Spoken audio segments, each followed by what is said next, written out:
Welcome to A Pumpkin's Tale Part 4. So I do have a fairly big update, as you've probably guessed. It's full of triumphs and tragedy once more. I transplanted the pumpkin seedlings into compostable pots made of cow poop. And as I was doing it, was like, everything's wrong about this, because cucurbits and pumpkins in general don't like their roots disturbed. It can stunt their growth and cause bad things to happen. But I did it anyway with the thought that I could sell it at this Mitchell Delving festival we had going on earlier this month.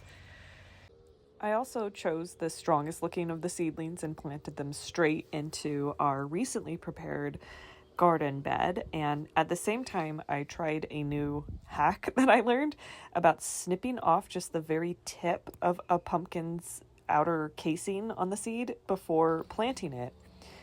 And of course you have to label everything you plant, otherwise you think you'll remember but you forget.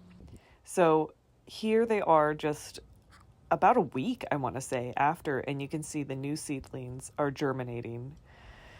The pumpkin children looked okay at this point. They were pretty happy in their compostable pots. They're nice and green and flourishing, but you can notice a definite difference in growth between the ones in the pots and the ones that were actually put into the ground. Here I am doing a bit of weeding.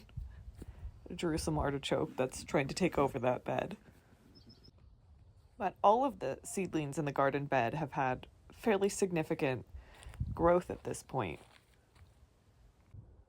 Contrast that with how meager the ones in the pot look, and also this one I discovered had been chewed at the base and destroyed, of course, by another pest. This time I can't blame Templeton, but I'm pretty sure the culprits were these pill bugs that were, they're decomposers, and so they were just doing what they do on the pot, but they really have been going for organic material this year.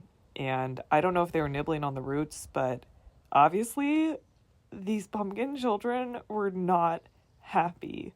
So I did not feel comfortable selling them to the public. And when I did do the festival here in Mitchell Delving, I brought a lot of other plants.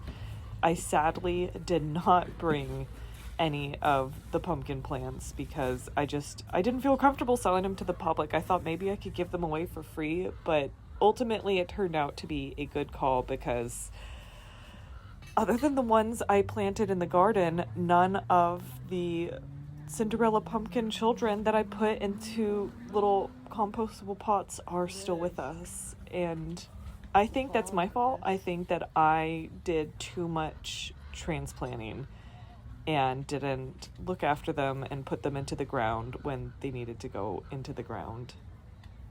As of this morning, I'm happy to say that the seedlings that I planted in the garden are thriving. Their first blossom has appeared, and as you can see, they're forming these beautiful pumpkin vines.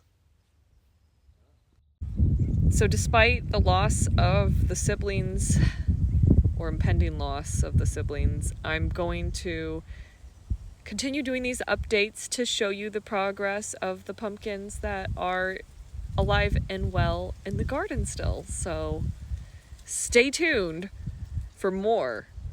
A Pumpkin's Tale Part 5 coming to phone screens near you this summer. Or autumn, but probably summer. Hopefully, if it doesn't die.